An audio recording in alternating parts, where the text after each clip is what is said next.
അതായത് കൺസോളിൻ്റെ ഫ്രണ്ടിൽ പോയി നിന്നെങ്കിൽ നമുക്ക് എന്തും ചെയ്യാൻ പറ്റും. പിന്നെ അപ്പോൾ DMXൻ്റെ ഇത് മനസ്സിലായില്ലേ, അതായത് ചാനൽ ബേസ് വെച്ചിട്ടാണ് വരുന്നത്. ഒരു ഇത്ര ചാനൽ കഴിഞ്ഞാൽ ആ പ്രോട്ടോക്കോൾ കഴിഞ്ഞു. വീണ്ടും അത് 512 ചാനൽ എന്ന് പറഞ്ഞാൽ 512 മേഖല.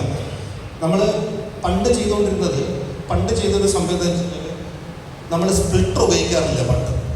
പണ്ട് ആരുടെ ചെറിയ കേബിളില്ല. ഇതിൻ്റെ വ്യത്യാസം കുറച്ച് മുമ്പത്തെ ആൾക്കാർക്ക് ഇതിൻ്റെ മനസ്സിലാകുന്നതെന്ന് വെച്ച് കഴിഞ്ഞാൽ, പണ്ട് നമ്മൾ ഉപയോഗിക്കുന്ന കാര്യം എന്ന് വെച്ച് കഴിഞ്ഞാൽ ചെറിയ കേബിളല്ല, എല്ലായിടത്തും 10 മീറ്റർ കേബിൾ 12 മീറ്റർ കേബിളാണ്, അറിയാമല്ലോ. അപ്പോൾ നമ്മളൊരു 10 LED പവർ വയ്ക്കാമെങ്കിൽ 10 ലൈറ്റ് വയ്ക്കുമ്പോഴേക്കും 120 മീറ്റർ കേബിൾ കയറി അല്ലേ.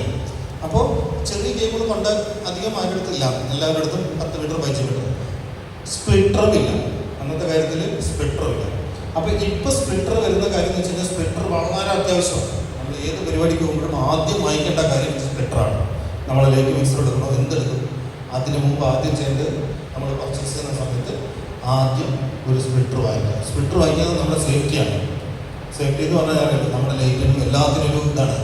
ഏതെങ്കിലും ഒരു ലൈറ്റ്, ഈ ഒരു ലൈറ്റ് എറർ വന്നു കഴിഞ്ഞാൽ 3 ലൈൻ കൊടുത്തിട്ടുണ്ടോ, LED പറഞ്ഞ ലൈൻ ഷാർപ്പിക്ക് ഇതൊക്കെ കൊടുത്തിട്ടുണ്ടെങ്കിലും ഈ ഒരു ലൈറ്റ് എറർ വന്നു കഴിഞ്ഞാൽ ഇപ്പം മാത്രമേ എറർ കാണിക്കുള്ളൂ, ബാക്കി എല്ലാ ലൈറ്റും വർക്ക് ചെയ്തുകൊണ്ടിരിക്കും. പെട്ടെന്ന് നമുക്ക് ഫൈൻഡ് ചെയ്യാൻ പറ്റും ഏത് ലൈറ്റാണ് പ്രശ്നം കാണിച്ചതെന്നുള്ളത്. അപ്പം അങ്ങനെ കുറച്ച് കാര്യങ്ങളുണ്ട്. ഞാൻ നേരത്തെ പറഞ്ഞത് ഈ പറഞ്ഞ പോലെ നേരത്തെ നമ്മൾ സ്പ്ലിറ്റർ ഉപയോഗിക്കുന്നതുകൊണ്ട് നമ്മൾ ചെയ്യുന്നൊരു മെത്തേഡ് എന്ന് വെച്ച് കഴിഞ്ഞാൽ ഇതിന് സിഗ്നൽ എത്താൻ വേണ്ടി 15 മീറ്റർ എടുക്കുന്ന സമയത്ത് നമ്മൾ ലാസ്റ്റ് എത്തുമ്പോൾ ടെർമിനേറ്റർ എന്ന് പറഞ്ഞ സാധനം ഇടാറുണ്ട്. DMXൻ്റെ ലാസ്റ്റ് വന്നിട്ട് റെസ്പോൺസ് ഇട്ടിട്ട് ഒരു 120 100 ഏതെങ്കിലും വെച്ചിട്ട് ഒരു ടെർമിനേറ്റർ ഉപയോഗിക്കാറുണ്ട്.